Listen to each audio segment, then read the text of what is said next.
Hi, I'm Frank. Hi, I'm Ruchi. So today our topic is going to be North versus South. And what's going on between North versus South? What is the issue? And us being a couple that is from both North and South, what do we feel about it? A quick introduction about the two of us. So I'm Ruchi Mittal, and I'm a half Punjabi and half UPite. As a North Indian living in South India, that is, I've been living in Chennai from my early childhood, and so I'm going to give my perspectives today as a North Indian living in Chennai. And I am going to give my perspective as a South Indian who was living in North India for I think close to 15 years, and post that I moved to South India or Chennai specifically when I was young, around 8th standard, 9th standard, and post that I've been in Chennai. So I have an opinion or perspective as to how life is in North India versus how life is in South India. So yes. Also, a quick disclaimer before we begin: these opinions are our own, and please do not make a political discussion out of this or start fighting in the comment section. Great. So before we proceed further, please subscribe to our channel And like and comment. I'll start with the first question. So as a South Indian, specifically a Tamilian, who grew up in the North and then moved to the South later in life, what was a culture shock to you in the society, both in North India and in South India? And how did you deal with it? So when I moved here from North India, so the first thing is, I think more or less the first difference that I faced is the social life, right? In North India, people are more social. So the first time we moved into the last house that we left from there, where we stayed close to I think 8 or 9 years. The moment we moved in, everyone, all neighbors came up and asked, do you need any help? Do you need any food? Are you hungry? We'll help you out. We'll help you out with moving, unpacking things. So they're quite friendly, and even post that when we were living over there, so every day you will see people coming to your house, kids coming to my house, playing with me, their parents coming and talking to each other in the evening. So it was a very social life, and festivals also were celebrated, especially Diwali, Holi, and Raksha Bandhan, kites. So kite flying was a big thing there. So all this was very different from South India or Chennai, where when we first moved in, even though it was an apartment and there we stayed in an independent house, nobody bothered to come and talk. And as time went by, it's not just that we didn't make that effort. My parents, we did go connect, we did go visit each other's in the house, but the response mostly was like, why are you coming to my house? They weren't that comfortable. So it was like a one-off thing. So we go and give them some things, but it's not like they come and give you something back. So and eventually we get this feeling that maybe they just want to be in this space, and we got a feeling that we're invading their privacy or whatever. So that was the biggest difference that I faced.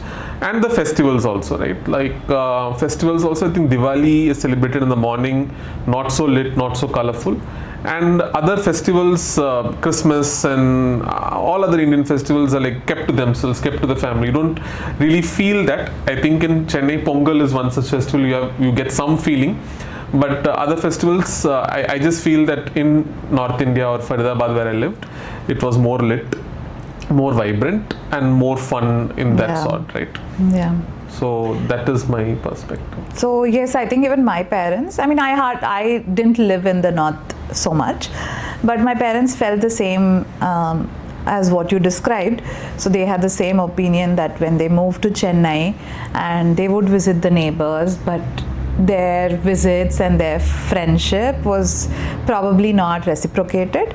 But as I grew in South India over the years, I realized that it might be a good thing, because people keep to themselves, which also means that they keep their opinions to themselves. They're not nosy in your lives. And I mean, you can just live peacefully without the fear of too much judgment. I wouldn't say no judgment, but there's little judgment compared to probably a society in the north where, you know, every adult interacts, every gully ka bacha knows each other, and every adult in the gully knows each other, and that leads to more gossip and a lot of unnecessary waste of time. But here people keep to themselves, they mind their own business, and when you need help, people do come forward to offer help to you. It's not that they don't help you out at all. They always come forward to help you when you ask for it. Yes. That's right. So how did you feel? So you were in Chennai from the beginning, and you do speak Hindi at home, and you are a Punjabi, but with that in mind, how did you feel in terms of schooling, people, any challenges you faced, or any differences compared to your house and how life was outside? Okay, so in terms of schooling, so our school used to they couldn't ensure 100%, but they would try that all the students in the school speak or communicate with each other mostly in English. All the teachers used to speak in English, and somehow even the, Annas and all those people used to understand, the Ayas used to understand English to a larger extent. I could make a lot of friends easily. It's not that they would discriminate you, but probably because of the language barrier, I wasn't a part of probably the inner circle. But yes, it was easy to find friends. It was easy to find people who are like-minded, people who are quite, forward in their thinking and not very orthodox, or they didn't have very strong opinions about things. They were people are quite friendly, and they don't discriminate you on the grounds of anything. So yes, that has been my experience all throughout, and people don't generally make a big fuss about you not knowing their language. Yes, they might make fun of you, but they also help you learn the language. And over time, I've picked up the language quite well, I guess. And that's all thanks to my friends all through the years who have helped me out, and thanks to you, of course. So yes, I remember in school days and college days, I had a couple of friends. When I used to like a Tamil song, they used to literally write the lyrics word by word in Tamil and then translate the exact sentence for me in English, so that I can sing it as well as I understand the meaning. I used to save those papers and keep them with me. That's nice. So I think somewhere that has also helped me learn the language. That's good. Quite different from what I faced when I was growing up. So initially it was tough for me, even for my mom. So my dad was already working there when he married, and this is in Delhi, right? Delhi. Yeah. So, and when my mom moved, she had her own issues with the language, because English was not spoken widely, and you had to learn Hindi. And she did manage it. I think within a year she picked up. She was able to speak. And when I was when I started my schooling, that was the issue that even I faced. So in terms of language, kids didn't speak English, and I knew Tamil, they didn't understand Tamil, so I had to pick up language. So initially, I used to literally talk to them in sign languages. So I used to understand in sign language. So my mom also wasn't great at Hindi, and that's the only way I could manage. So if I say like plants, they'll point out plants, they'll understand that plant is poda or whatever they're trying to tell, right? So that's how I used to tie up Hindi words to things. And later in class, I think Hindi as a language also started in our curriculum. So that is when I picked up, and then eventually all the kids there, even when I left, even in 7th, 8th standard and even higher grades, they speak in Hindi. So much so that the school in which I studied wanted to even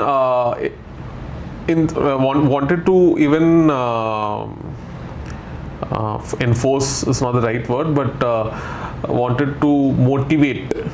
The school in which I studied also wanted to motivate children to speak in English, and they also had fines in case you're caught speaking in Hindi. Yeah. But still, people preferred. Yeah, I speaking think in Hindi. even our school here, they did the same thing. So they also brought in the concept of fining students Okay. when they speak in a language rather than English. This was to motivate students to speak in English. And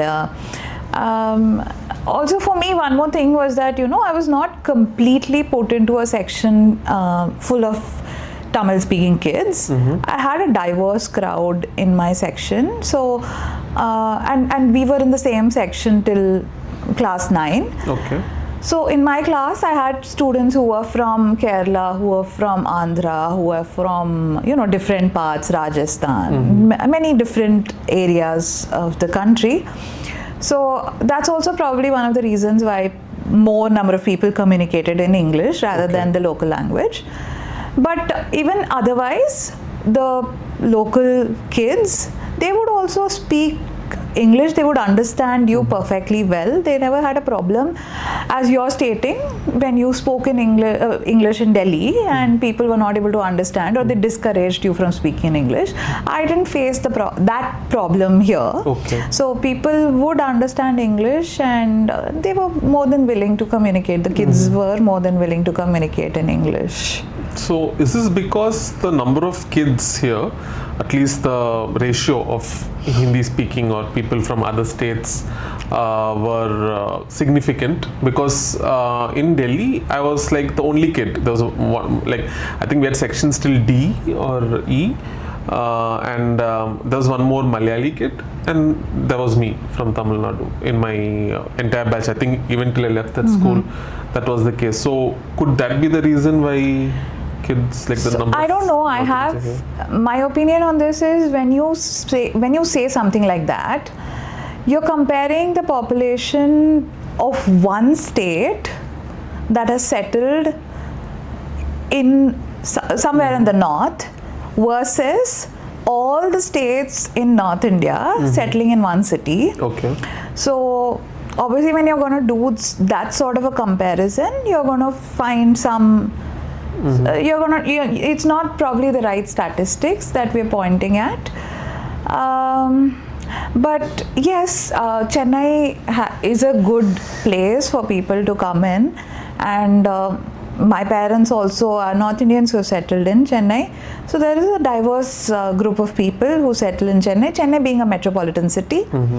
Chennai being, at that time, I think there was a lot of boom in the industries coming up in Chennai, and it's always been a hustling, bustling city, which the government always encourages more industries to develop here, so more business happens here, and a lot of people come in to take up the positions in those industries, and I think that's the same case with Delhi as well, right? So you might not have found people from Tamil Nadu as such, but you must have found people from Rajasthan, Haryana, Punjab, UP, Jammu and Kashmir, Bihar, maybe Madhya Pradesh, Rajasthan, all these places you would have found people from there, right? That's true. Maybe we can infer from this that there are many North Indian states that speak Hindi versus South Indian states having different languages. You don't have a common language. Yeah.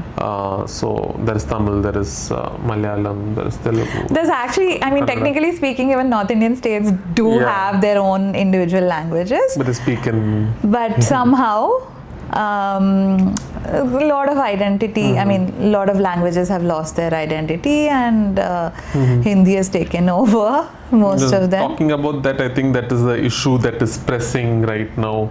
Yes. That Hindi is the national language and should be the national language. So, as a North Indian living here, what do you think? Should Hindi be the national language? And in Tamil Nadu, do you think Tamilians should speak in Hindi or learn Hindi for that matter? So I don't know. I've never seen Hindi as a national as our national language. I don't know if it's because I did my schooling in Chennai, but we were always taught as a fact that India has no national language and it only has official languages. So English is one of the official languages which is common across the country, and I think Hindi is also an official language which is common across the country. And in addition to that, we have regional languages in each state which are the official languages. Okay. So I've always known this as a child, and I've always held on to that as a fact because it is a fact. I don't know from where people get the perception that Hindi is our national language. I really don't know where it says that, and if people do think Hindi is our national language, they should really look up and check their facts because it isn't. And probably saying that Hindi is our national language alienates not just people of South India but also different people who are very proud about their culture. So say Bengalis, Maharashtrians, everyone living in the Northeast India. So there are many different places, cultures, languages that get alienated when you start saying that there's one language, Hindi, which is widely spoken in the north of India, and that is our national language. That's right. So it kind of alienates a lot of different groups of people, and I would not want to do that because I have personally always believed, and I think both my family as well as my schooling have always said and made me believe as a child that India's beauty lies in its diversity. That's so I right. would never advocate for something like that. That's right. But given the fact that you know Tamil very well, you speak really good Tamil, and but you've also been in Chennai for a while, like quite many years. So now off late, this has been the news that in Maharashtra we see somebody with a child getting beaten up for just saying "excuse me" in English, and maybe in Karnataka people are being forced to learn Kannada. It's my land; you have to learn, Kannada. So do you think in the Hindi-speaking people who come to Tamil Nadu or any other state, do they need to learn the local language, or how do we avoid these conflicts? For me, communication and language are two different things, and I think you can communicate with a person if you want to, even if you don't know the language that they're speaking. And also, nowadays we have Google Translate, which is very, very easy. We use that all the time when we travel abroad. And if we want to communicate with a local, we just type it on and it even speaks for you, So it's very simple. And when we have technology like that, what are we doing as human race, wasting our time on the language debate and fighting with each other, that's hitting right. a person who's carrying a child. So it right. just doesn't make sense to me. That's correct. I think that is a good solution, a way to go. Take this lightly and move on with it than making a big fuss out of it. And I think there is something to do with politics also. Maybe we don't have to go too deep into it, but these are things that were not pressing issues for us quite a few years back, but now we are having differences among each other, different states fighting with each other, which is not relevant, not necessary, and does not get or bring any benefits to anybody doing this. So before we close, I think few things like what do we ask? Like, I just have one question for you. A lot of North Indians, I found this very funny, okay? So a lot of North Indians believe that Tamilians especially, I can't comment for other states because I lived here. So a lot of Tamilians, they claim that a lot of Tamilians know how to speak Hindi, but they just refuse to speak the language. oh, okay. How far do you think this is true? I feel outright this is not true. First of all, many Tamilians don't know Hindi. Like commonly Hindi thoda hata hai. This is what most of them, if you go to any auto walas or anyone you meet, right? Like the taxi drivers might tell you this. but frankly speaking, they don't know Hindi. It's not like they have like great Hindi speaking skills and they're like, hey, you're a Hindi person, and maybe personally they speak to each other in Hindi. No, that's not the case. Our Hindi is not great, and some of us, at least whoever studied in CBSE board, do have Hindi as second language. I opted Hindi as a second language, so I know to speak in Hindi. And whenever I get a chance, if I go to a chart shop or if I go to a shop where I see a Hindi salesman, I feel that if I speak in Hindi, maybe I'll get a better discount or he'll be more friendly with me. And I do leverage that, right? So I don't want to, make him feel odd or make him, I don't want to scare him. Alienate him. In fact, I want to be more friendly that, hey, I know Hindi, come on, like, I know your language, be nice to me. Because we feel like that. If we see somebody from North India speaking really good Tamil, we take pride in that and we treat them quite well and we take happiness. We don't. As I mentioned before, I've also personally seen that, Correct. So I think in Tamil Nadu, it is a good system that we initially adopted, the two-language policy. Plus the mindset is also good. Maybe same to be spoken about some other states also that is around us, and many other states that where we don't see such incidents happening. And also we're not blaming the states as a whole. These are isolated instances where some individuals are participating in these nonsensical activities. But of course there are many people who oppose this, who don't feel this is right in these states where these issues are happening. But I would suggest these stop because they deter people from going to those states for both work and also tourism, right? So maybe all states should think that this is not going to be a good outcome for them when they start making others from other states feel bad or have some enmity or make them feel alienated. So of course, that's never going to help them. Yes, of course. So coming back to this, I've always seen, a couple of North Indians who, I asked you the question because I've seen a couple of North Indians who have come down to Chennai and they, I mean, when Tamilians try to say thoda thoda malum hai or thoda thoda aata hai, they just assume that, they know it very well, but they don't want to speak. But that's really not true. So there are some Hindi language examinations that Tamilians have been taking up. I know this because a lot of my childhood friends, my neighbors and all used to take it up in addition to their academics. So these are the Hindi language exams. You have to study for it. It's out of your academics. It's out of your own personal interest, and you have to write these examinations and you get a certificate for the same.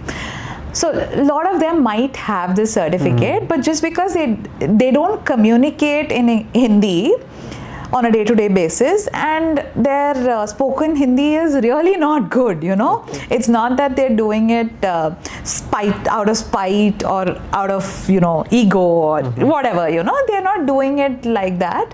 They really don't know your language so well. They don't know the language that well. Right. And if given a chance, probably they would want to learn the language also, but as of now, most of the people don't know the language really well. It's not a very commonly spoken language here, unlike in the north.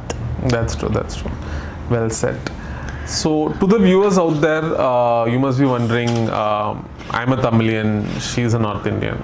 What do we speak with each other, right? Of course, in a marriage, you can't have fights, Hindi versus Tamil, of course. So, starting from school, from the time we met each other, and I think we've been dating for a long time before we got married, our medium of communication from school has been English.